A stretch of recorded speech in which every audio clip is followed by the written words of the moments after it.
Lieutenant Sarah Reynolds stood at her desk in the administrative wing of Naval Base San Diego, her fingers dancing across the keyboard as she processed training schedules for the incoming class of elite Navy recruits. The fluorescent lights buzzed overhead, casting a sterile glow across stacks of paperwork that seemed to multiply faster than she could handle them.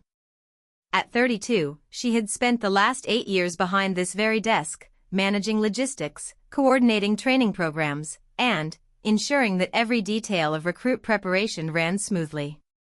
The sound of laughter echoed from the corridor outside her office, followed by the unmistakable thud of combat boots against polished floors. Sarah glanced up from her computer screen, watching through her window as a group of fresh-faced recruits marched past, their heads held high with the confidence that only comes from youth and inexperience. These young men and women had come to the base with dreams of becoming elite Navy operatives, each one convinced they were destined for greatness on the high seas or in combat zones around the world. Sarah remembered having those same dreams once upon a time. She had enlisted at 18 with visions of adventure, of serving her country in ways that mattered, of proving herself capable of anything the Navy could throw at her. Those dreams felt like they belonged to someone else now, buried under years of routine paperwork and administrative duties that kept her safely tucked away from any real action. Her phone rang, interrupting her thoughts. Commander Mitchell's voice crackled through the receiver, his tone carrying the usual mix of authority and barely concealed impatience that had become so familiar over the years. "Reynolds, I need you to brief the new recruits on their training schedule. Conference room B in 20 minutes. Sarah's heart sank slightly. She knew what this meant. 20 young recruits would file into that conference room, their eyes bright with anticipation for their first real briefing, only to find her standing at the front with a PowerPoint presentation about scheduling and logistics. The disappointment in their faces was always the same. They had expected someone who looked like a warrior, someone with battle scars and stories of heroism. Instead, they got the desk jockey. "Yes, sir. I'll be there," she replied, her voice steady despite the familiar sting of being relegated to what felt like busy work. As she gathered her materials, Sarah caught her reflection in the darkened window of her office. Her uniform was pristine, pressed to perfection, with every ribbon and insignia in its proper place. She had maintained her physical fitness requirements, kept her hair regulation short, and followed every protocol to the letter. Yet somehow, she felt invisible, like a ghost haunting the edges of real Navy life. The walk to conference room B felt longer than usual. Sarah's mind wandered to her father, Captain Robert Reynolds, who had served 3 tours in Vietnam before she was born. His study at home was filled with commendations, photographs of him with his unit, and stories that he shared sparingly but with obvious pride. She had grown up wanting nothing more than to follow in his footsteps, to earn that same look of pride in his eyes when she told him about her own service. But 8 years of administrative work had left her feeling like she was playing dress-up in someone else's uniform. Her father never said anything directly, but she could see the questions in his eyes during their monthly dinners. When would she request a transfer? When would she push for a more active role? When would she stop hiding behind a desk? The truth was, Sarah had tried. Multiple times over the years, she had submitted requests for transfer to active duty positions. Each time, her superiors had praised her administrative skills, her attention to detail, her ability to keep complex training programs running smoothly. Each time, they had found reasons why she was more valuable where she was. Budget constraints. Personnel shortages. The need for someone reliable in the administrative role. After the 5th rejection, Sarah had stopped trying. She convinced herself that this was her role, her contribution to the Navy's mission. Someone had to handle the paperwork. Someone had to make sure the real warriors had everything they needed to succeed. If that someone was her, then she would do it with the same dedication she would bring to any other assignment. The conference room door loomed ahead of her, and Sarah could already hear the excited chatter of young voices inside. She paused for a moment, straightening her shoulders and checking her appearance one more time. These recruits deserved her best effort, regardless of how they might perceive her role. As she pushed open the door, 20 pairs of eyes turned toward her. She saw the familiar flicker of confusion and disappointment cross several faces. They had been expecting someone else, someone who looked like their idea of what a Navy warrior should look like. Someone with visible scars and the bearing of someone who had seen real action. "Good morning, recruits," Sarah began, her voice carrying the authority that 8 years of military service had ingrained in her. "I'm Lieutenant Reynolds, and I'll be briefing you on your training schedule and procedures." One recruit in the back row, a tall young man with the kind of swagger that suggested he had been the star athlete in his hometown, raised his hand with a smirk. "Ma'am, will we be meeting with any of the actual combat instructors today?" The question hit exactly where Sarah knew it was intended to hit. The implication was clear: she wasn't a real instructor, just someone who pushed papers around. The other recruits shifted uncomfortably, some looking embarrassed by their colleagues' boldness, others clearly wondering the same thing.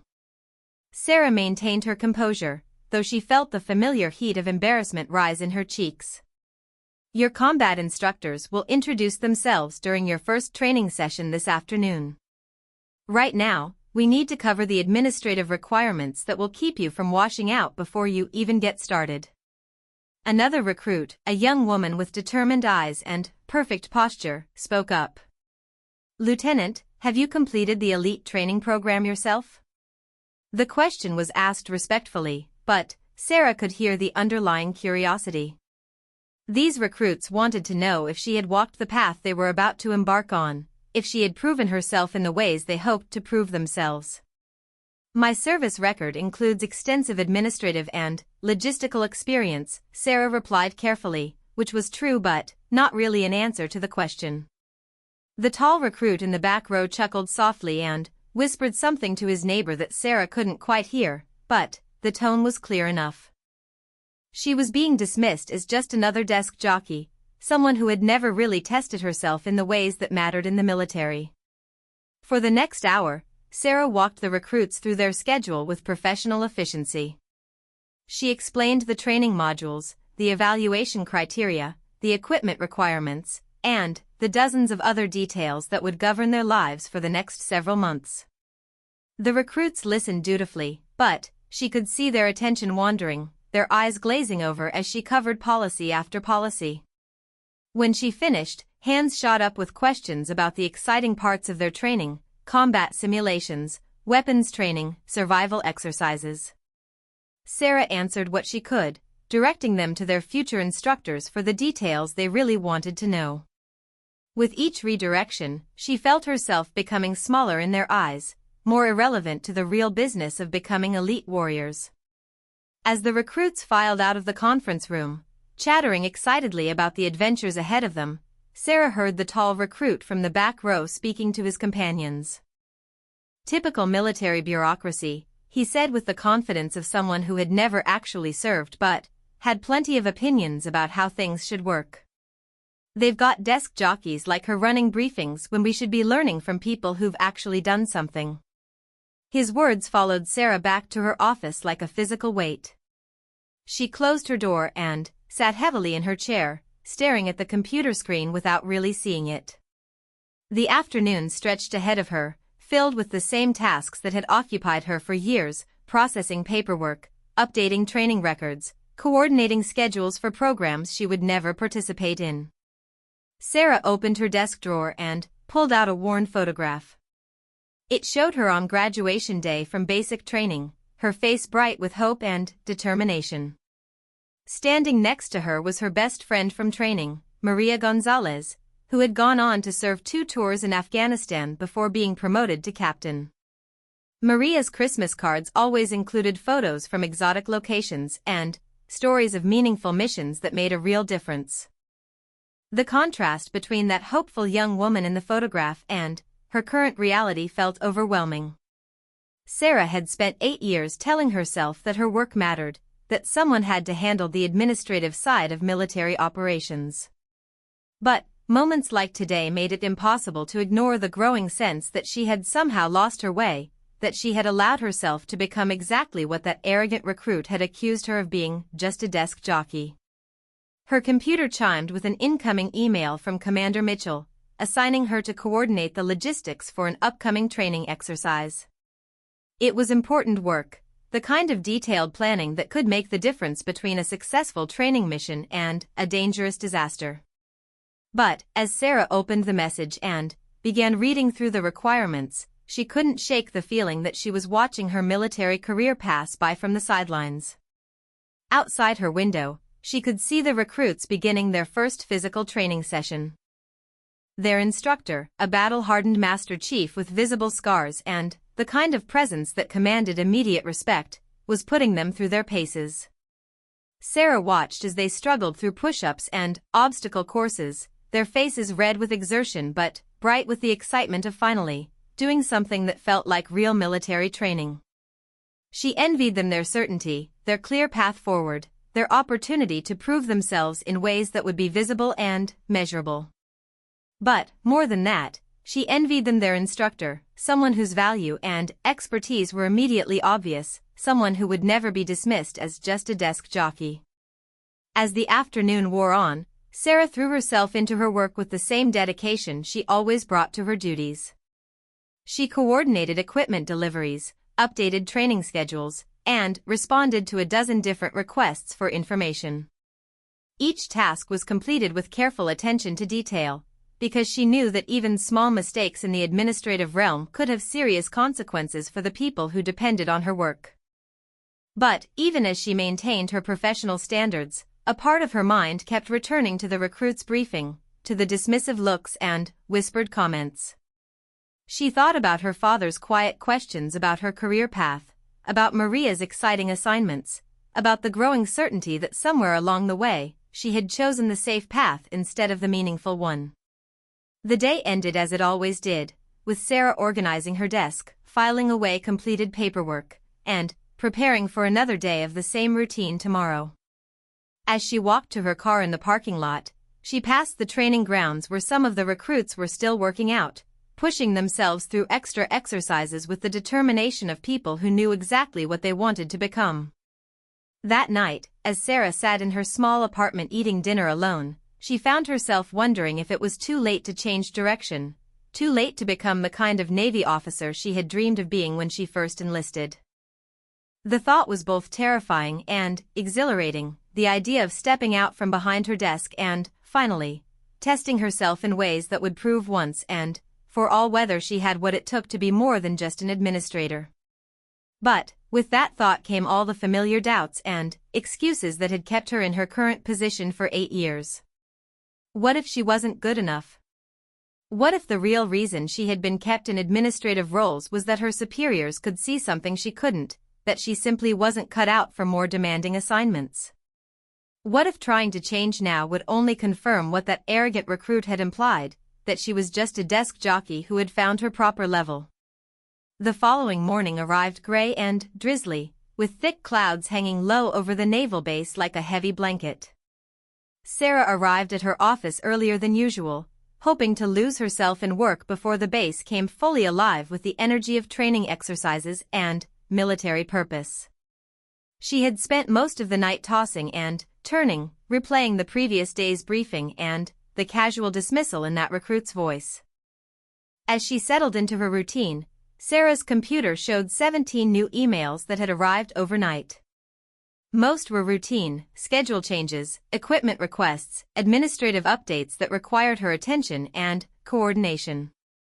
She worked through them methodically, but her concentration kept breaking as she heard the sounds of morning physical training filtering through her window. At precisely 8 o'clock, her phone rang. Commander Mitchell's voice carried an unusual tension that immediately put Sarah on alert. "Reynolds, I need you in my office immediately. We have a situation."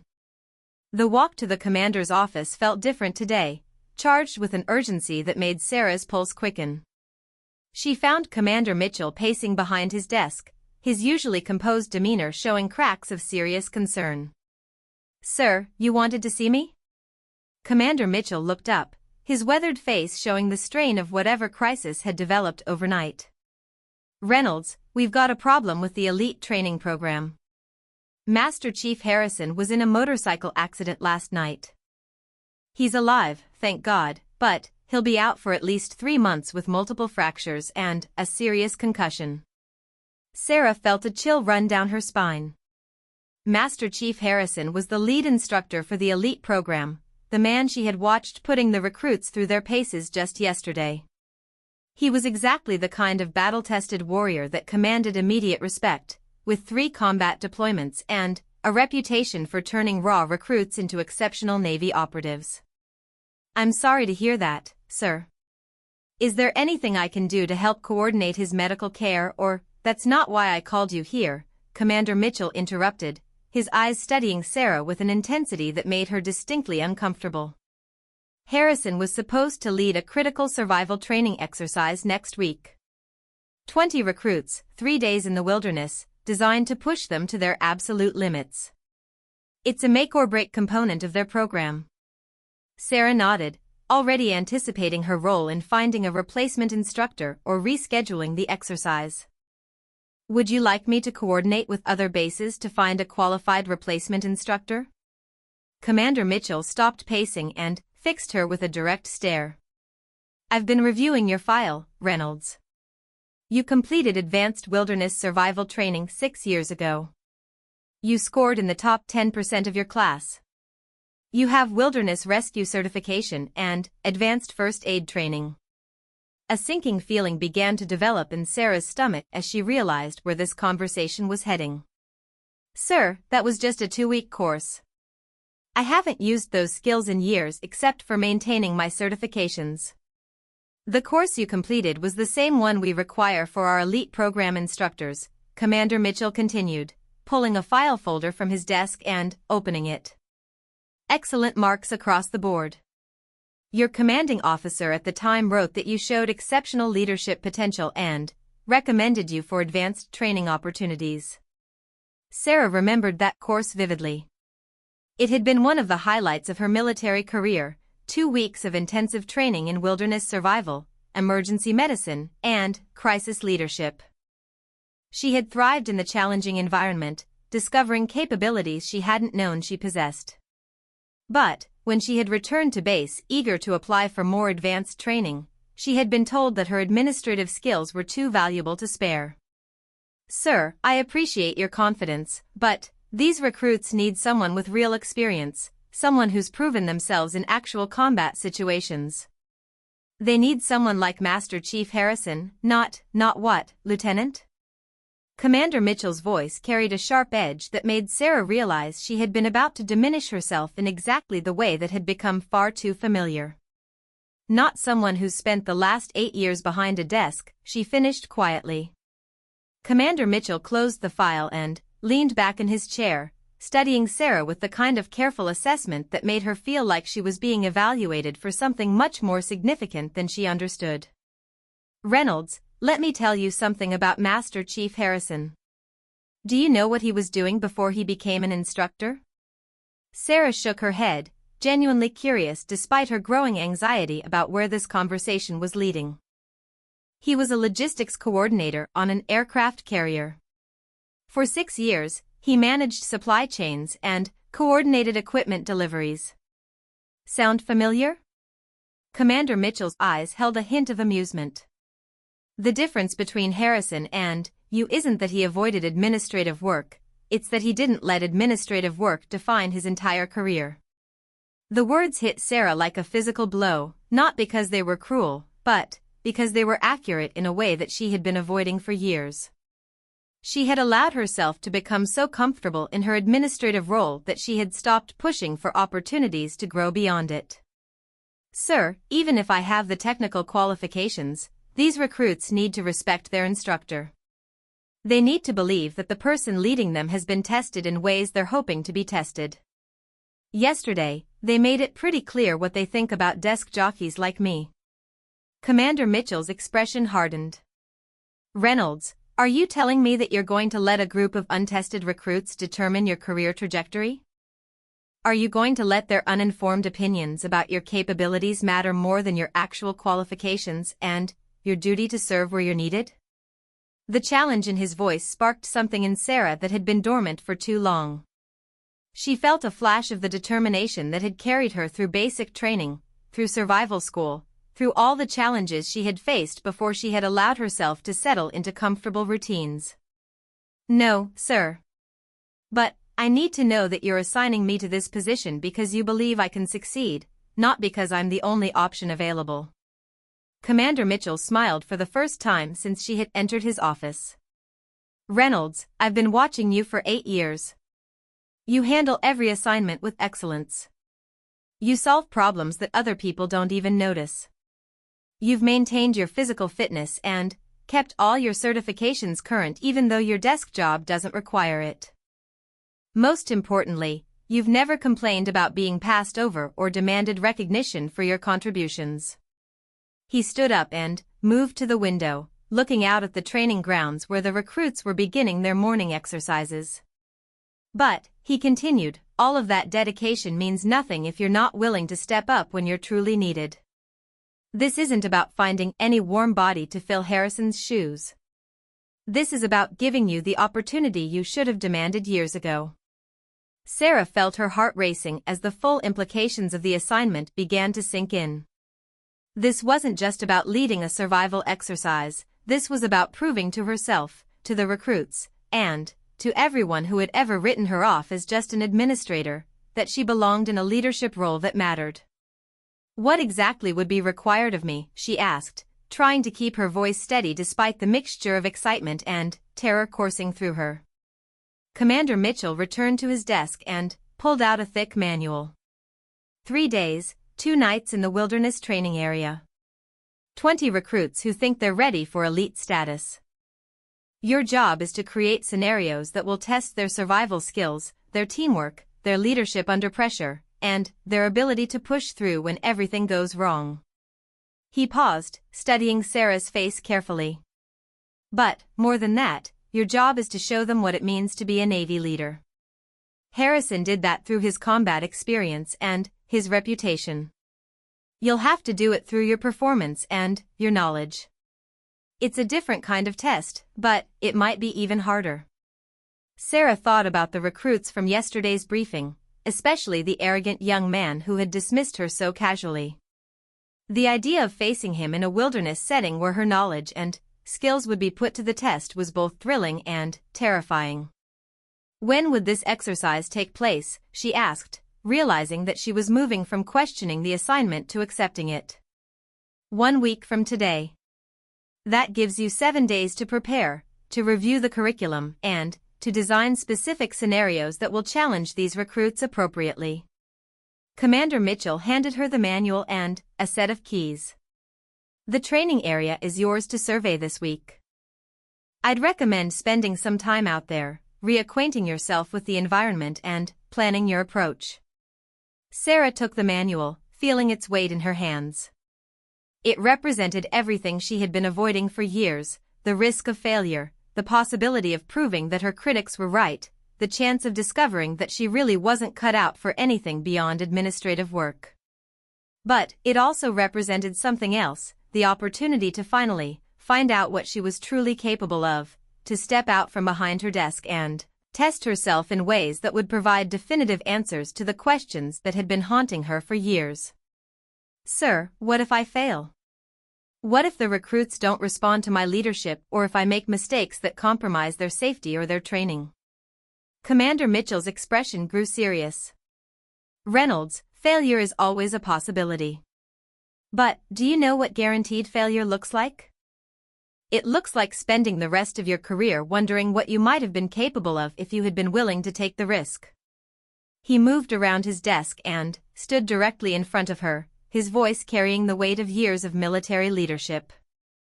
"I'm not asking you to be Master Chief Harrison. I'm asking you to be the best version of Lieutenant Sarah Reynolds. These recruits need to learn that leadership comes in many forms, that excellence isn't defined by how many combat deployments you've completed or how many scars you've collected." Sarah felt something shifting inside her, a recognition that this moment represented a crossroads in her military career and her life. She could decline the assignment, retreat back to her comfortable administrative role, and spend the rest of her career safe from the risk of public failure. Or she could accept the challenge and, finally, discover whether the dreams she had started with 8 years ago had any basis in reality. "I'll do it," she said, surprised by the strength in her own voice. Commander Mitchell nodded approvingly. "Good. Report to me daily during your preparation week. I want to know your plans, your concerns, and your progress.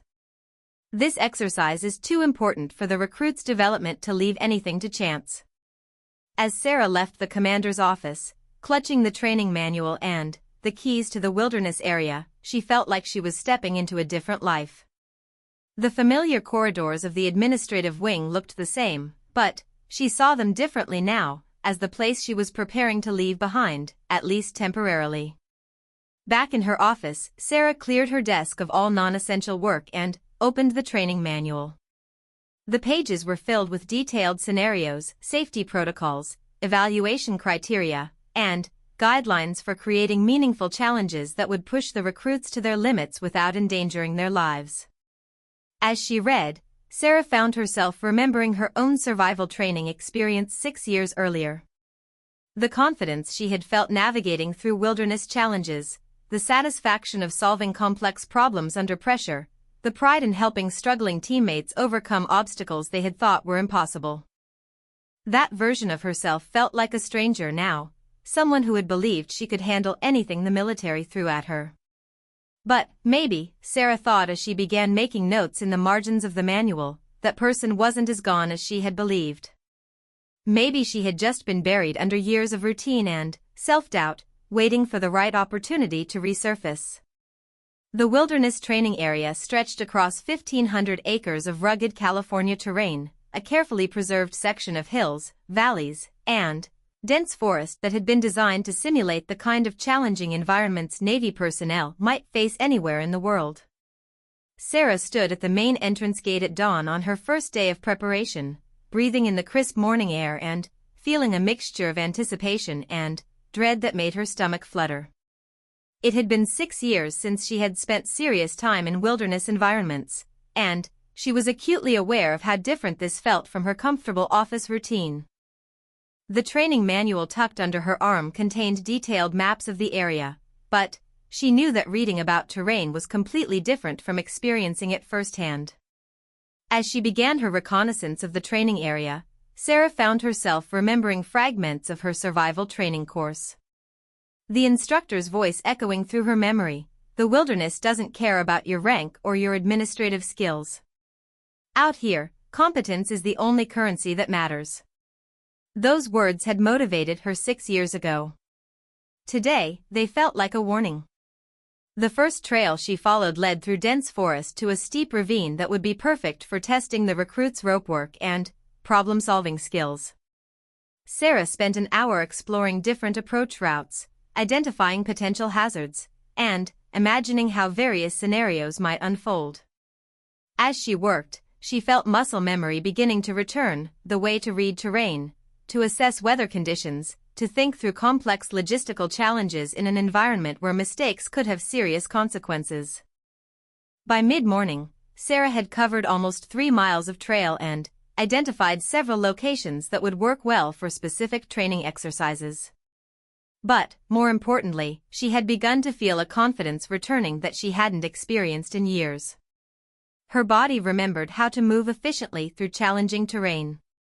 Her mind automatically began planning routes, identifying resources, and thinking through contingency plans.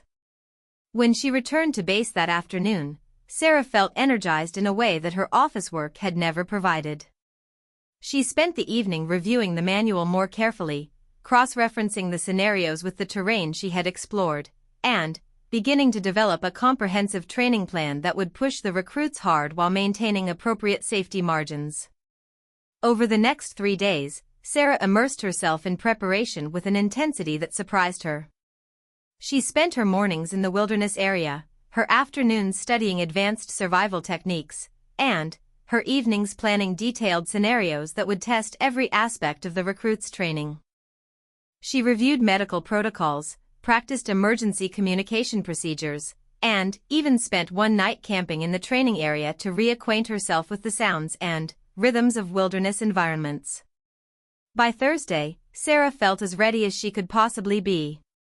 But that confidence was severely tested when she received a call from Commander Mitchell asking her to brief the recruits on the upcoming exercise. "Sir, wouldn't it be better if they didn't know who their instructor would be until we arrive at the training area?" Commander Mitchell's voice carried a hint of amusement. "Reynolds, they're going to figure out pretty quickly that Harrison isn't leading this exercise. Better to address any concerns directly than to let them spend the weekend wondering what kind of substitute they're getting." The briefing was scheduled for Friday afternoon in the same conference room where Sarah had faced the recruits earlier that week. As she prepared her materials, she realized that this would be the first real test of whether she could command the respect and attention of young people who had already dismissed her as irrelevant to their military ambitions. When Sarah entered the conference room, the 20 recruits were seated in the same arrangement as before. She noticed immediately that the atmosphere was different, more subdued, less energetic. Word had apparently spread about Master Chief Harrison's accident, and the recruits were clearly disappointed about the change in their training schedule. "Good afternoon, recruits," Sarah began, her voice carrying more authority than it had during her previous briefing. "I know you've heard about Master Chief Harrison's accident. I'm here to brief you on how we'll proceed with your survival training exercise." The same tall recruit from the back row raised his hand. "Ma'am, will we be getting a replacement instructor from another base?" Sarah looked directly at him, recognizing the moment of truth that would set the tone for everything that followed. "I will be your instructor for this exercise." The silence that followed was deafening. Sarah could see confusion and disappointment flickering across multiple faces. Several recruits exchanged glances that clearly communicated their concerns about being led by someone they viewed as a desk jockey. A different recruit, a young woman with intense eyes and perfect posture, spoke up. "Lieutenant, with respect, do you have the qualifications to lead this kind of training?" It was a fair question, asked respectfully, but Sarah could hear the underlying doubt.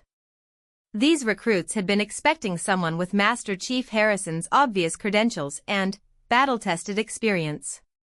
The idea of following someone who had spent years in administrative roles clearly didn't inspire confidence.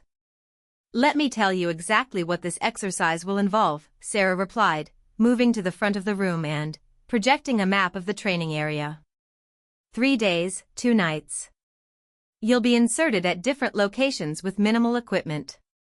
Your mission will be to navigate to specific checkpoints, complete survival challenges, and demonstrate your ability to function as a team under increasingly difficult conditions.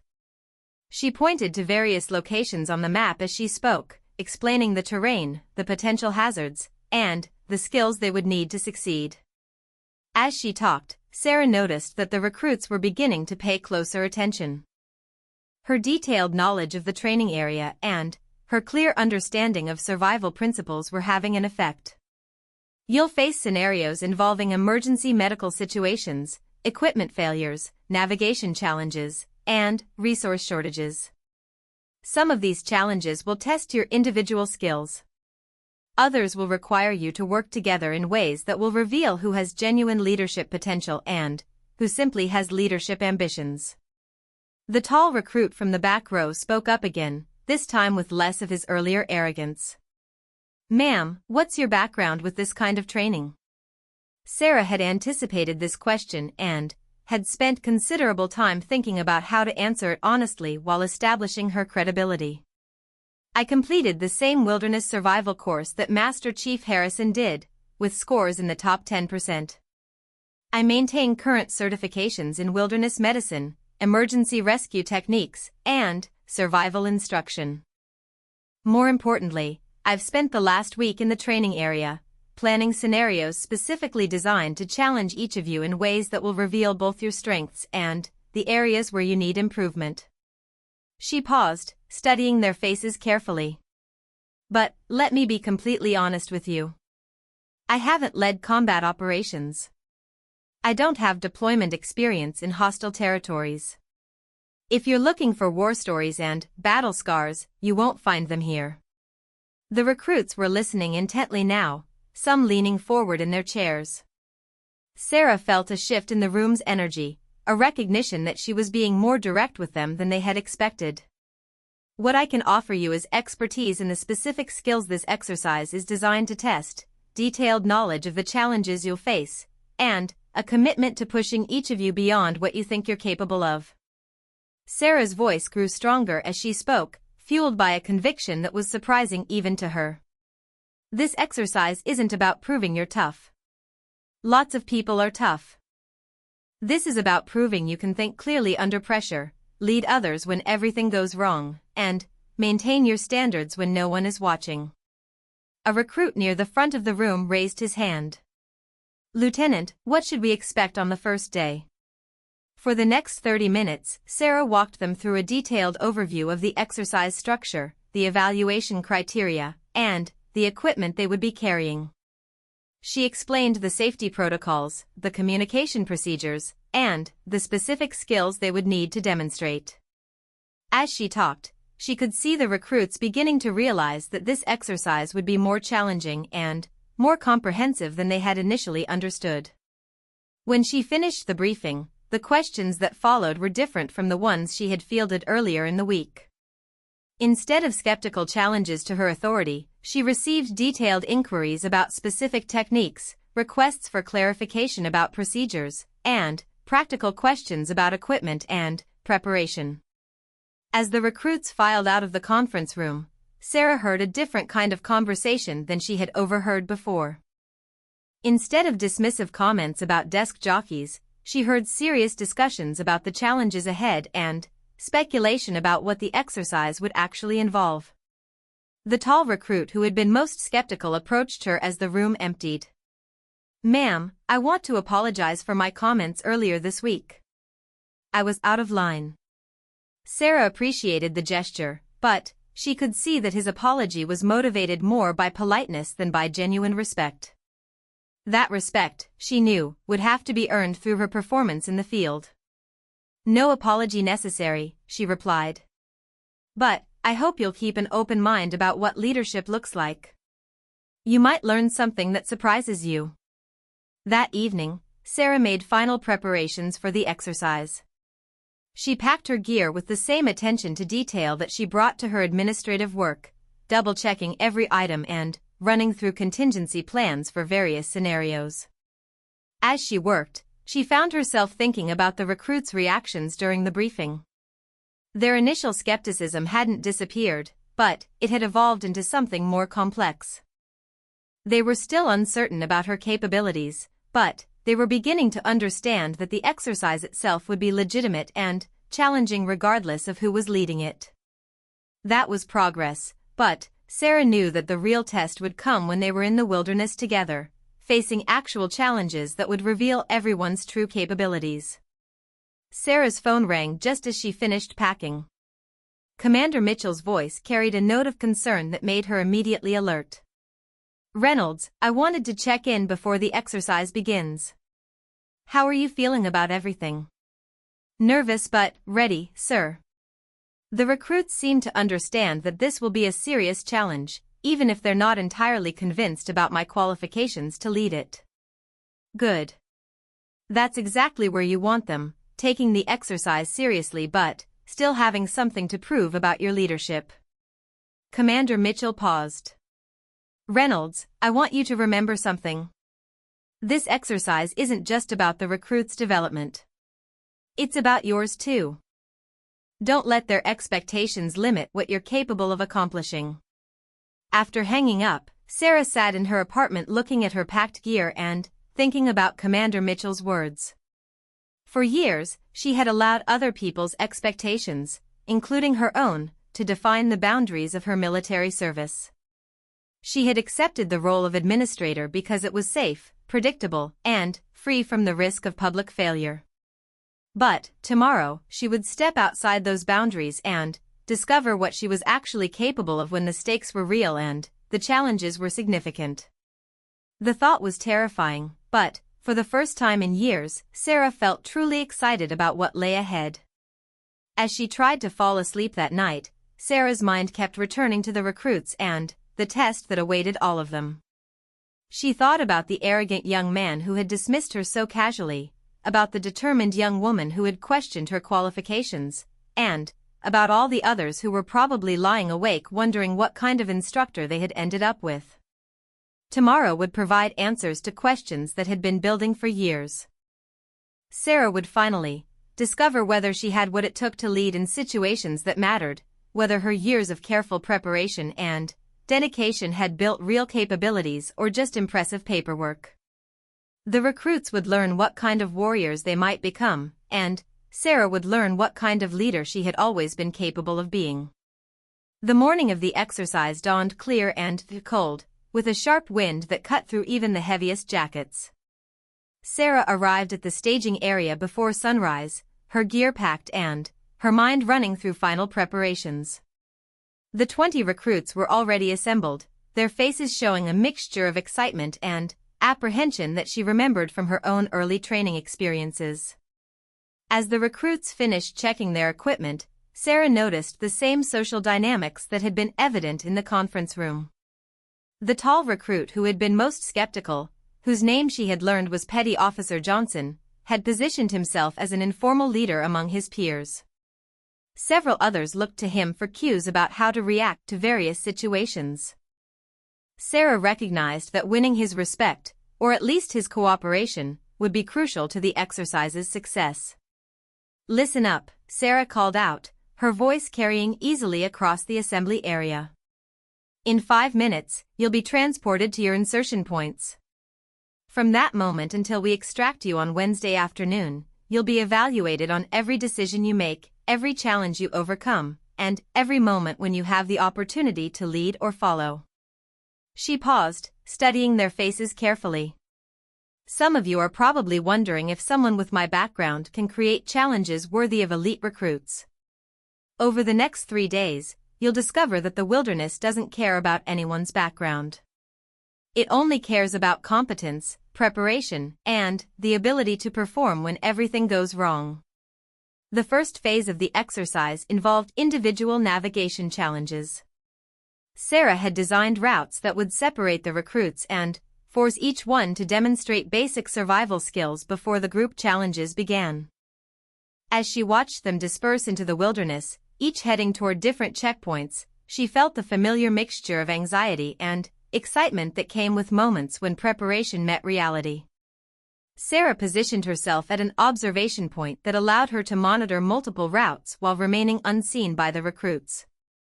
Through her binoculars, she watched as they began to encounter their first real challenges.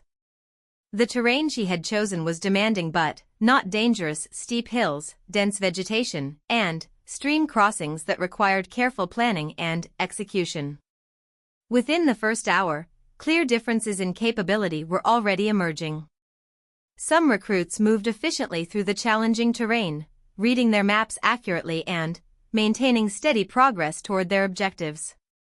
Others struggled with basic navigation, taking wrong turns that would cost them hours of extra hiking and valuable energy.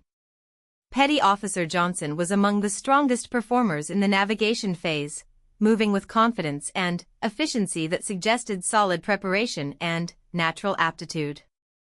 But Sarah also noticed several recruits who were performing better than their quiet demeanor in group settings had suggested. Martinez, a soft-spoken young woman from Texas, was navigating her route with impressive skill and making excellent time despite carrying a heavier pack than some of her male counterparts. The real test came when the recruits began encountering the scenarios Sarah had planted throughout their routes. These were designed to simulate equipment failures, emergency medical situations, and resource shortages that would force them to demonstrate creative problem-solving under pressure. Through her radio, Sarah monitored their responses to these challenges. She listened as Peterson, a recruit who had been among the most vocal about wanting real military training, discovered that his water purification tablets had been contaminated and had to devise alternative methods for securing safe drinking water. His initial frustration was audible over the radio, but she was impressed by how quickly he adapted and began implementing backup procedures. As the day progressed, Sarah moved through the wilderness area, repositioning herself to observe different aspects of the exercise while staying far enough away to avoid influencing the recruits' performance. She found herself surprised by how much she was enjoying the challenge of managing a complex training operation in an unpredictable environment. The first major test of her leadership came when recruit Thompson, a 19-year-old from Ohio who had been struggling with the physical demands of the navigation challenge, activated his emergency beacon. Sarah immediately moved to his position, covering rough terrain quickly while maintaining radio contact to assess the situation. She found Thompson sitting beside a steep creek crossing, his left ankle clearly swollen and causing him significant pain. He had attempted to cross on wet rocks and had fallen, twisting his ankle badly enough that he couldn't bear weight on it. "What's your assessment of the injury?" Sarah asked, kneeling beside him to examine the ankle while maintaining the clinical tone that emergency situations required. "Ma'am, I think it's sprained pretty badly. I can't walk on it without severe pain, and the swelling is getting worse." Thompson's face showed embarrassment along with pain. "I'm sorry, Lieutenant. I screwed up and ruined the exercise." "You activated your emergency beacon appropriately when you recognized you had a serious injury," Sarah replied, gently examining the ankle and noting the extent of the swelling. "That's exactly what you're supposed to do. Poor judgment would have been trying to continue with an injury that could become much worse." As she worked, Sarah found herself drawing on medical training she hadn't used in years. Her fingers automatically checked for signs of fracture, her eyes assessed circulation and nerve function, and her mind ran through treatment protocols with a competence that surprised her. "This is a significant sprain, but I don't think it's fractured," she told Thompson as she began wrapping the ankle with an elastic bandage from her medical kit. "You'll need to be extracted, but you handled the situation correctly." As Sarah called for medical evacuation, she noticed that her radio transmission was being monitored by several of the recruits who were close enough to receive the signal. This was the first time they were hearing her handle a real emergency situation, and she was acutely aware that her competence in this moment would influence their perception of her capabilities for the remainder of the exercise. The medical evacuation went smoothly, with Thompson expressing genuine gratitude for Sarah's quick response and professional treatment. But, more importantly, Sarah noticed that her confidence in handling the emergency had been absolute. There had been no hesitation, no self-doubt, no second-guessing her medical assessment or treatment decisions. As evening approached, the individual phase of the exercise concluded, and the recruits began converging on the designated campsite for their first night in the wilderness. Sarah watched from a concealed position as they arrived in small groups, comparing their experiences and beginning to establish the social dynamics that would govern the group challenges ahead. She was pleased to see that most of them had successfully completed their navigation routes, though some had taken significantly longer than others. The challenges she had designed had been demanding but achievable, and the recruits were showing signs of increased confidence and mutual respect based on their individual performances. When Sarah entered the campsite, she found the recruits engaged in animated discussions about their day's experiences. Several of them looked up as she approached, and she noticed a subtle but significant change in their body language. The dismissive casualness from the conference room briefings was gone, replaced by something closer to professional attention. "Gather around," Sarah called out. "Time for your evening briefing." As the recruits formed a circle around her, Sarah pulled out a detailed map of the area and spread it on a flat rock. "Tomorrow you'll begin the group phase of this exercise. You'll be divided into 4 teams of 5, and each team will face challenges that require coordination, leadership, and trust." She pointed to various locations on the map as she explained the structure of the following day's activities. Each team will rotate through 4 different scenarios. One involves a simulated casualty evacuation across difficult terrain. Another requires you to establish a defensive position and maintain communication with base. The third tests your ability to procure and prepare food using only materials available in the wilderness. The fourth challenges your problem-solving skills with a scenario involving equipment failure and resource shortage. Petty Officer Johnson raised his hand. Ma'am, will you be observing and evaluating our performance? I'll be monitoring all 4 scenarios simultaneously, moving between locations to assess how each team handles their challenges. Sarah's voice carried the authority of someone who clearly understood what she was doing. But, more importantly, you'll be evaluating each other. Part of tomorrow's exercise involves peer assessment of leadership, teamwork, and problem-solving contributions. A murmur of interest passed through the group. Peer evaluation added a layer of complexity that would prevent anyone from coasting or hiding weaknesses behind the performance of stronger teammates. How will teams be selected? Asked Martinez, the quiet recruit who had performed so well during the navigation phase. Sarah had given considerable thought to team composition. I'll be assigning teams based on your performance today, but not in the way you might expect. Each team will include people with different strengths and different areas for improvement. The goal is to create situations where everyone has opportunities to lead and everyone has opportunities to learn from others. As she announced the team assignments, Sarah could see the recruits mentally assessing their teammates and beginning to think about how they would approach the collaborative challenges. She was particularly interested to see how Petty Officer Johnson would perform when he wasn't automatically accepted as the group's leader, and how quieter recruits like Martinez would handle opportunities to demonstrate their capabilities in group settings. Before we conclude tonight's briefing, I want to address something directly, Sarah continued, her voice taking on a more personal tone. Some of you had concerns about my qualifications to lead this exercise. Those concerns were reasonable given what you knew about my background. The recruits shifted uncomfortably, clearly remembering their earlier skepticism and wondering if they were about to be criticized for their doubts. But, over the next 2 days, I want you to pay attention to something important. Leadership isn't defined by the number of combat deployments or the impressiveness of someone's war stories. Leadership is defined by competence, preparation, and the ability to help others achieve things they didn't think they were capable of. Sarah stood up and began folding the map.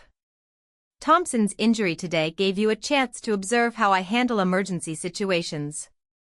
Tomorrow's exercises will give you more opportunities to see what 8 years of military service, including administrative experience, has taught me about planning, coordination, and human performance under pressure. As the recruits dispersed to set up their sleeping areas, Sarah heard fragments of conversation that suggested a significant shift in their attitudes. Instead of complaints about being led by a desk jockey, she heard serious discussions about the challenges ahead and speculation about what they might learn from the experience. That night, as Sarah settled into her own sleeping bag under a sky brilliant with stars, she reflected on the day's events. The emergency with Thompson had reminded her that her years of training and experience had built real capabilities, not just administrative credentials. The recruits' changing attitudes suggested that competence was indeed more important than reputation when it came to earning respect. But she also knew that the most challenging aspects of the exercise lay ahead. Tomorrow would test not only the recruits' abilities to work together under pressure, but also her own capacity to manage complex group dynamics while maintaining the standards and objectives of elite military training. As she drifted off to sleep, Sarah found herself thinking about Commander Mitchell's words about leadership coming in many forms. Perhaps her path to this moment had been unconventional, but that didn't make it invalid. Tomorrow would provide opportunities to demonstrate that administrative experience, careful preparation, and genuine concern for others' development could be just as valuable as combat experience when it came to helping young warriors discover their own potential. Dawn broke cold and gray on the second day of the exercise, with a thick fog that reduced visibility to less than 50 yards. Sarah was already awake when the first recruits began stirring in their sleeping bags, and she felt a surge of anticipation for the challenges that lay ahead. Today would test everything the recruits had learned about teamwork, leadership, and performing under pressure. As the recruits prepared breakfast and broke camp, Sarah observed the emerging group dynamics with the analytical eye that 8 years of administrative work had sharpened. She could see who naturally took charge of organizing tasks, who contributed quietly but effectively, and who seemed to wait for others to provide direction. These observations would inform how she managed the day's exercises and evaluations. The first rotation began at precisely 8 o'clock. Sarah had positioned herself at a central observation point that allowed her to monitor all 4 scenarios simultaneously while remaining mobile enough to move between locations as needed. Each team would spend 90 minutes at each station before rotating to the next challenge. Team Alpha, led by Petty Officer Johnson, began with the casualty evacuation scenario. Sarah had designed this challenge to simulate a situation where one team member was seriously injured and had to be transported across a mile of difficult terrain to a medical evacuation point. The injured team member would be unable to walk, and the team had to devise a way to move him safely while maintaining security and communication with base. Through her field glasses, Sarah watched as Johnson immediately began organizing his team, assigning roles and developing a plan for constructing an improvised stretcher. His leadership was confident and decisive, but Sarah noticed that he didn't solicit input from his teammates before making assignments. This might work well if his plan was sound, but it could become a significant problem if circumstances required adaptation. Team Beta was starting with the defensive position scenario, where they had to establish a secure perimeter around a simulated communication station while maintaining contact with base and coordinating with other teams. Martinez, whom Sarah had assigned as team leader for this rotation, was taking a completely different approach from Johnson. She gathered her team in a circle and asked each member for input about the best way to proceed. The contrast in leadership styles was exactly what Sarah had hoped to create. The recruits would have opportunities to experience both directive and collaborative leadership approaches, and they would learn firsthand how different styles worked in different situations. As the morning progressed, Sarah moved between observation points, taking detailed notes about individual and team performance. She was particularly interested in how team members responded when their designated leaders made decisions they disagreed with, and how leaders adapted when their initial plans encountered unexpected obstacles. The most dramatic moment of the morning came when Team Charlie, working on the equipment failure scenario, discovered that their failed radio equipment could potentially be repaired using components from other damaged gear. The scenario was designed to test creative problem-solving, but Sarah hadn't anticipated how resourceful the recruits would be in finding solutions she hadn't considered. Recruit Stevens, a quiet young man from Michigan who had been largely overlooked by his more vocal teammates, suddenly emerged as the team's most valuable asset. His background in electronics allowed him to diagnose the failure and devise a repair strategy that none of the other team members understood well enough to evaluate. This created an interesting leadership challenge. Should the designated team leader, Peterson, follow Stevens' technical recommendations even though he couldn't verify their accuracy? Or should he stick with the more conservative approach that the rest of the team could understand and execute reliably?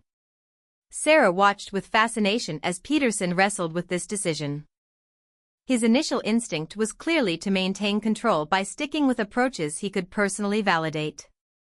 But, after observing Stevens' work for several minutes, Peterson made the choice to trust his teammates' expertise and authorize the repair attempt. The decision proved correct. Stevens successfully restored communication capability, and the team completed their scenario with time to spare. But, more importantly, Peterson had learned something valuable about leadership. Sometimes the best decision a leader can make is to recognize when someone else has better information or skills, and to step back enough to let that person contribute effectively. As the teams rotated to their second scenarios, Sarah noticed that word of Stevens' technical success was spreading among the recruits. She heard fragments of conversation suggesting that some of them were beginning to recognize that leadership opportunities could emerge from unexpected sources, and that the most effective teams might be those that could adapt their dynamics to leverage each member's unique capabilities. The afternoon brought new challenges as weather conditions deteriorated. The fog lifted, but it was replaced by a steady drizzle that made everything more difficult. Equipment became slippery, visibility remained poor, and the recruits had to maintain their performance standards while dealing with increasing physical discomfort. This was exactly the kind of stress that Sarah had hoped to create. Elite military personnel had to be able to function effectively when conditions were far from ideal, and the recruits needed to discover how well they could maintain their standards when everything became more challenging. Team Delta was working on the food procurement scenario when the rain began in earnest. Their challenge was to identify, gather, and prepare edible plants while avoiding anything that might be dangerous. The rain made identification more difficult and added urgency to the food preparation process, since they needed to maintain cooking fires in increasingly wet conditions. Sarah positioned herself where she could observe their problem-solving process without interfering. She was impressed by how well the team adapted to the changing conditions. Instead of becoming frustrated or giving up, they modified their approach, designated team members to maintain the fire while others continued foraging, and supported each other through the additional challenges that the weather created. The most significant test of Sarah's own leadership came in mid-afternoon when Team Alpha encountered a situation that wasn't part of the planned scenarios. During their rotation through the defensive position exercise, Johnson spotted what appeared to be an actual injured hiker approximately half a mile from their training area. Johnson immediately activated his emergency radio to report the situation. Sarah received the transmission and had to make a rapid decision about how to respond. The exercise protocols were clear about maintaining the training boundaries, but they were equally clear about responding appropriately to genuine emergencies. Team Alpha, maintain your position and continue to observe the individual. I'm moving to your location to assess the situation, Sarah transmitted back. As she covered the rough terrain to reach Johnson's team, Sarah's mind raced through the possibilities. If this was a real emergency, she needed to be prepared to suspend the exercise and coordinate an actual rescue. If it was a false alarm, she needed to handle the situation in a way that maintained the training value for the recruits while ensuring that they understood the importance of taking potential emergencies seriously.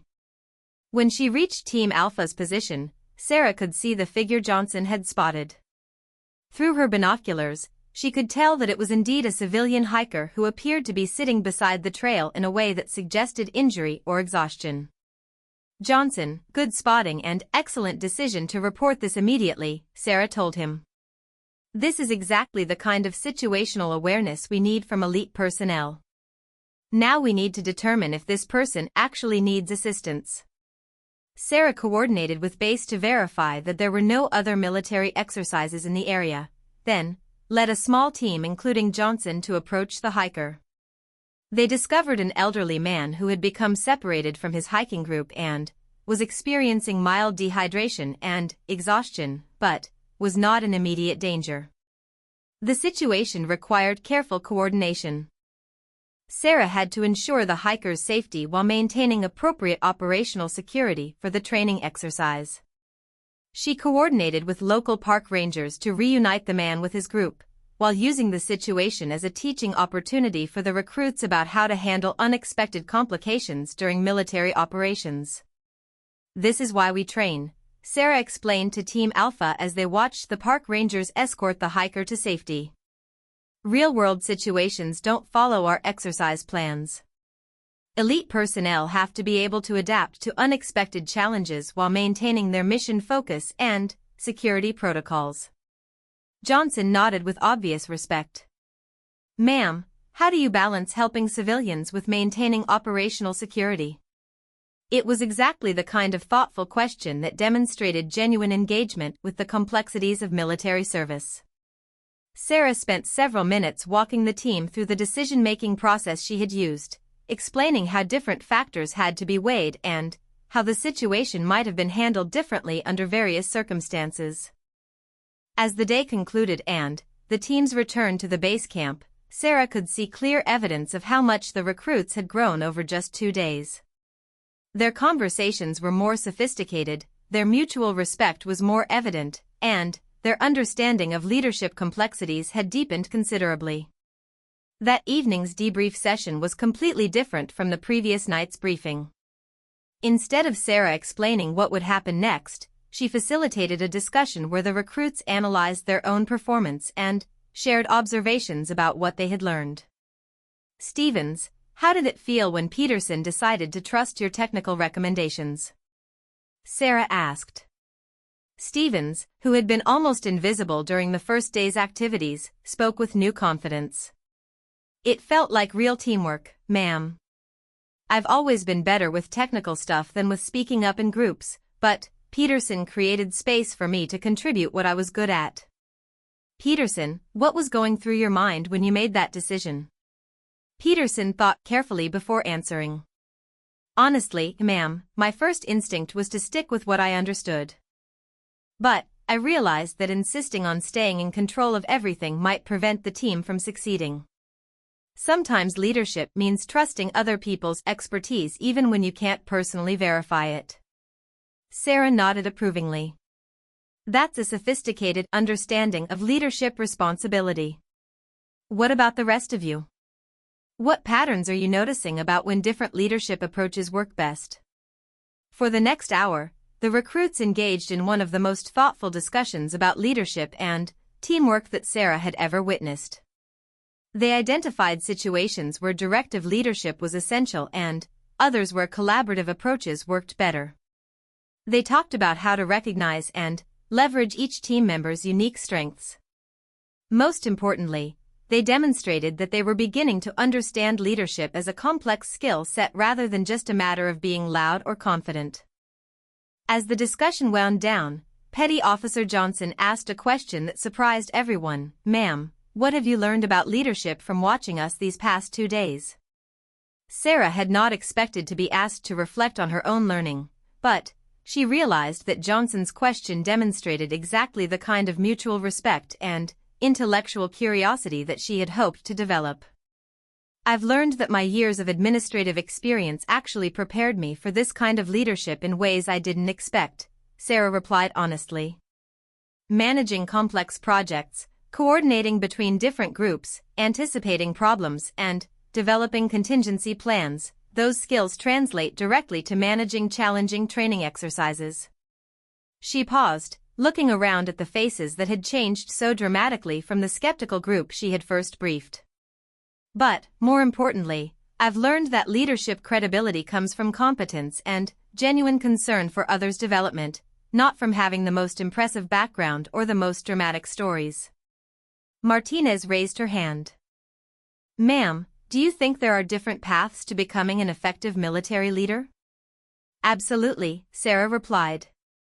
Master Chief Harrison became an outstanding instructor because his combat experience taught him important lessons about performing under extreme pressure. But that's not the only way to develop the knowledge and skills that elite personnel need. She gestured toward the recruits. Each of you will follow a different path to military leadership. Some of you will excel in combat roles, others in technical specialties, others in training and development roles like this one.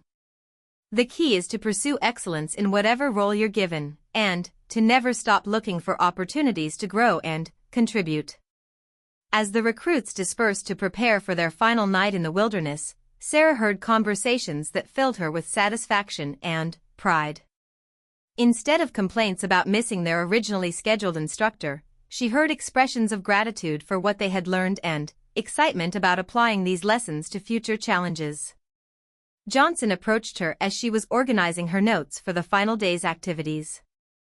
Ma'am, I owe you a real apology. When I first heard you would be our instructor, I thought we were getting short-changed. I was completely wrong.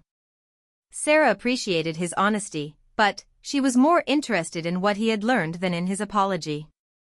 What changed your mind? Everything, Johnson replied. The way you handled Thompson's injury, how you managed the situation with the lost hiker today, the way you designed exercises that taught us things we didn't even know we needed to learn. You've shown us that there are lots of different ways to be an excellent military leader. As Sarah settled into her sleeping bag for the final night of the exercise, she reflected on how much had changed for all of them over just 3 days. The recruits had learned important lessons about teamwork, leadership, and their own capabilities. But, perhaps more significantly, she had discovered that her years of preparation and service had built exactly the kind of capabilities that were needed to help others develop into effective military leaders. Tomorrow would bring the final challenges and the formal conclusion of the exercise. But Sarah already knew that something fundamental had shifted, both for her and for the young people she had led through this experience. They had all discovered that excellence and leadership could emerge from unexpected places, and that the most important qualification for helping others succeed was the commitment to doing so with competence, preparation, and genuine care for their development. The mockery that had stung so sharply just days earlier now seemed like an irrelevant memory. Sarah had proven to herself and to others that she belonged in leadership roles that mattered, and that her unique path to this moment had prepared her exactly as she needed to be prepared.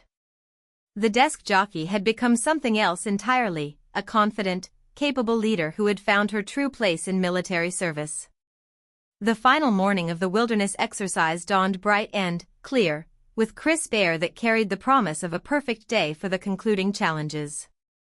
Sarah woke before sunrise, feeling a mixture of satisfaction and melancholy that this transformative experience was coming to an end. Over the past 3 days, she had watched 20 young recruits grow into confident, capable team members, but, more importantly, she had discovered aspects of herself that had been buried under years of administrative routine. As the recruits stirred in their sleeping bags, Sarah could see the changes in them immediately. Their movements were more confident, their interactions more respectful and collaborative. The casual arrogance that had characterized some of them during that first briefing had been replaced by a deeper understanding of what real leadership required. Final day, people, Sarah called out as they began preparing breakfast. Today you'll face the culminating exercise, a scenario that will test everything you've learned about teamwork, leadership, and performing under pressure. The recruits gathered around her with an attention and respect that would have seemed impossible just 3 days earlier. Johnson, who had been so dismissive of her qualifications, now listened with the focused attention of someone who had learned to value competent instruction regardless of its source. You'll be working as a single unit of 20, Sarah continued, spreading a detailed map across a flat boulder. Your mission is to locate and extract a downed pilot from hostile territory. You'll have limited time, minimal equipment, and you'll need to coordinate multiple teams while maintaining communication and security. Martinez raised her hand. Ma'am, will you be designating a mission commander? Sarah had anticipated this question and had given considerable thought to how to structure the final exercise. No. Part of today's challenge is for you to organize yourselves, select appropriate leadership, and adapt your structure as the mission evolves. This will test your ability to function as an elite unit without external direction. The recruits exchanged glances that showed both excitement and apprehension. They had grown comfortable with Sarah's guidance and clear direction over the past 3 days. Now they would have to demonstrate that they could function independently while applying everything they had learned. For the next hour, Sarah briefed them on the scenario details, safety protocols, and evaluation criteria. The mission would take them across 5 miles of challenging terrain, through multiple phases that would require different skills and different leadership approaches. Some phases would demand quick decision-making under time pressure. Others would require careful planning and coordination. All would test their ability to maintain unit cohesion while adapting to changing circumstances. As the briefing concluded, Sarah watched with fascination as the recruits began organizing themselves. Without prompting, they formed a natural circle and began discussing how to structure their leadership and divide responsibilities. She was pleased to see that multiple voices were contributing to the conversation, not just the ones who had been most vocal during the early days of their training. Johnson spoke up first. I think we need a mission commander, But we also need specialists for navigation, communications, medical, and security. Different people should take point depending on what phase we're in. Stevens, whose technical expertise had emerged so dramatically during the previous day's exercises, nodded in agreement. We should identify who has the best skills for each type of challenge, but also make sure everyone has backup knowledge in case something happens to our specialists. Martinez added, we need to establish clear communication protocols so information flows properly, and decision-making authority is clear even when leadership responsibilities shift. Sarah felt a surge of pride as she listened to their discussion. These young people were demonstrating exactly the kind of sophisticated thinking about leadership and teamwork that elite military units required. They had learned not just to follow orders, but to think strategically about how to organize themselves for success. After 30 minutes of discussion, the recruits had developed a comprehensive organizational structure. They had designated Peterson as mission commander based on his demonstrated ability to make solid decisions under pressure, but they had also identified specific individuals who would take tactical leadership during different phases of the mission. More importantly, they had established protocols for sharing information, making group decisions when time permitted, and adapting their structure if circumstances required different leadership approaches. Sarah was impressed by the sophistication of their planning and by how naturally they had incorporated lessons from their previous day's experiences. Outstanding organization, Sarah told them as they prepared to begin the mission. Remember, the scenario will evolve as you progress. Stay flexible, trust each other's expertise, and don't let setbacks derail your overall mission focus. As the unit moved out, Sarah positioned herself to observe their performance while remaining far enough away to avoid influencing their decisions. She would track their progress through radio monitoring and strategic observation points, but the recruits would be entirely responsible for their own success or failure. The first phase of the mission required the unit to cross a series of steep ridges while maintaining tactical formation and communication discipline.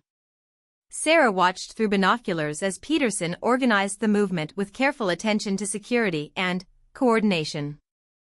He positioned stronger hikers to assist anyone who struggled with the physical demands, established clear intervals between team members, and maintained regular radio checks to ensure no one fell behind.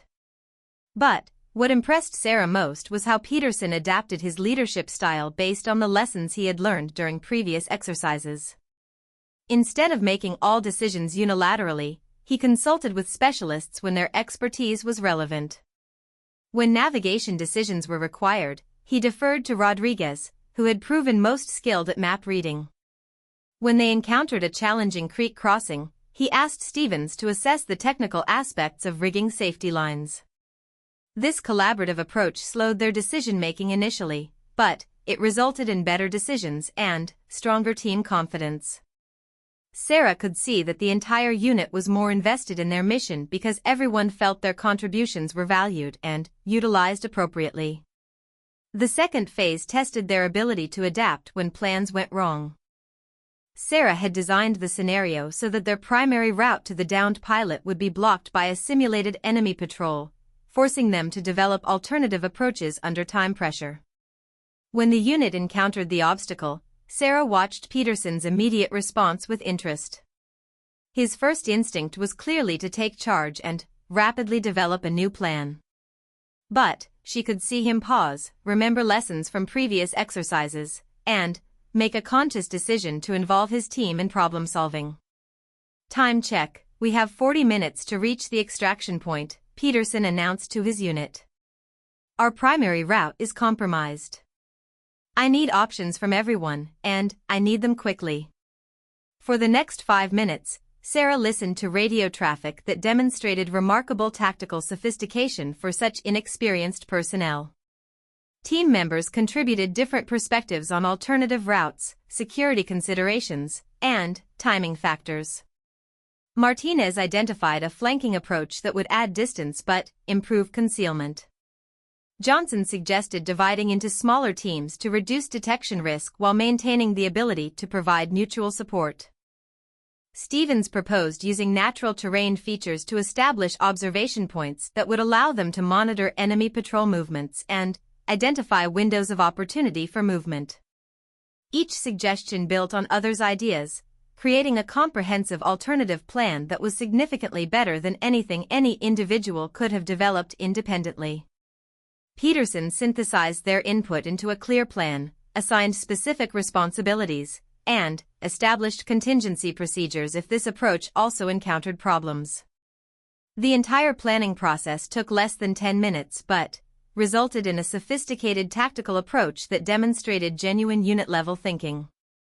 As the recruits implemented their revised plan, Sarah found herself thinking about her own transformation over the past 3 days. She had begun this exercise worried about whether she could command respect from young people who had dismissed her as just an administrator. But, watching them demonstrate the leadership principles she had taught them, seeing them apply lessons she had designed, and knowing that their success was directly related to her competent instruction filled her with a satisfaction she had never experienced in her administrative role. The mission's climax came when the unit reached the location of the downed pilot, actually a training mannequin equipped with sensors that would record how well the recruits executed their extraction procedures. The scenario required them to secure the area, provide medical assessment and treatment, establish communication with evacuation assets, and coordinate a complex movement to the pickup point.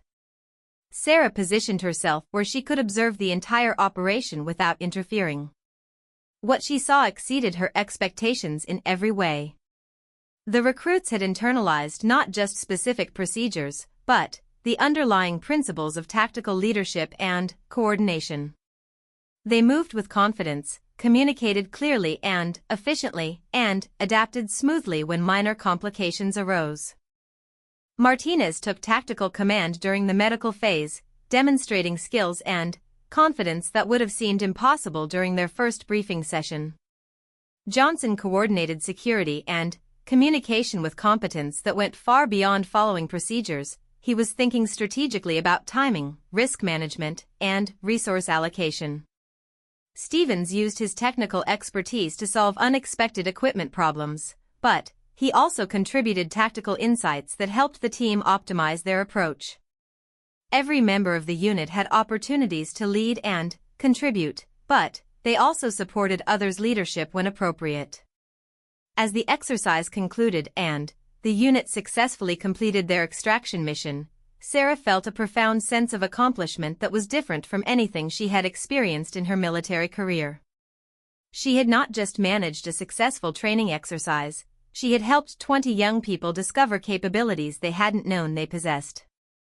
The formal debriefing session that afternoon was unlike anything Sarah had ever facilitated.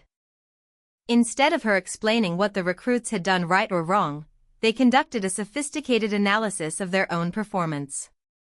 They identified specific moments when their leadership and teamwork had been particularly effective, analyzed challenges they had overcome, and discussed how they could apply these lessons to future situations. Lieutenant Reynolds, Johnson said as the discussion was winding down, "I want to say something on behalf of all of us." Sarah looked around at the circle of faces that had changed so dramatically over the past 3 days. These were no longer the arrogant, dismissive young people who had questioned her qualifications. They had become confident, capable individuals who understood that competence and character mattered more than reputation or background. "When we first learned you would be our instructor, most of us were disappointed," Johnson continued with the honesty that had become characteristic of all their interactions. "We wanted someone who looked like our idea of what a warrior should look like. We thought you were just a desk jockey who couldn't teach us anything important." He paused, and Sarah could see similar reflections on the faces around the circle. "We were completely wrong," Martinez added. "You've taught us that leadership comes in forms we hadn't considered, that administrative experience can build real capabilities, and that the best instructors are the ones who care most about helping others succeed." Stevens nodded in agreement. "Ma'am, you've shown us that our assumptions about what makes someone qualified to lead were too narrow. The way you designed these exercises, handled emergencies, and helped us discover our own potential, that's exactly what elite personnel need to learn. As the recruits continued sharing their reflections, Sarah realized that this experience had been as transformative for her as it had been for them. 3 days earlier, she had been a competent administrator who wondered if she had chosen the safe path instead of the meaningful one. Today, she was a confident leader who had discovered that her unique path to this moment had prepared her exactly as she needed to be prepared. That evening, as the recruits packed their gear and prepared to return to base, Sarah received a radio call from Commander Mitchell requesting a preliminary report on the exercise outcomes. "Sir, the exercise exceeded expectations in every measurable way," Sarah reported. All 20 recruits demonstrated significant growth in leadership capabilities, tactical thinking, and team coordination. More importantly, they've internalized principles about adaptive leadership and mutual support that will serve them throughout their military careers. "And how about the instructor?" Commander Mitchell asked with obvious amusement in his voice. "Any significant growth there?" Sarah paused, thinking about how to summarize her own transformation over the past 3 days. "Sir, I've discovered that 8 years of administrative experience, when combined with proper preparation and genuine commitment to others' development, can create exactly the kind of leadership capabilities that elite military personnel need." "Outstanding, Lieutenant. We'll discuss next steps when you return to base." As Sarah signed off and prepared for her final night in the wilderness, she found herself thinking about what next steps might involve. For the first time in years, she felt genuinely excited about the possibilities ahead of her military career. The recruits had learned that leadership could emerge from unexpected sources and take unexpected forms. But Sarah had learned something equally important, that competence, preparation, and genuine care for others' success were more important qualifications for leadership than the most impressive background or the most dramatic stories. As she looked around at the young people who had challenged her, learned from her, and ultimately respected her for her actual capabilities rather than their initial assumptions, Sarah realized that she had finally found her proper place in military service. Not behind a desk managing other people's adventures, but in roles where her unique combination of skills and experience could help others discover and develop their own potential for excellence. The mockery that had once stung so deeply now seemed like a distant memory from someone else's life. Sarah had proven to herself and others that there were many paths to effective military leadership, and that the most important qualification was not avoiding administrative assignments, but excelling in whatever role you were given while never stopping your pursuit of opportunities to grow and contribute in new ways.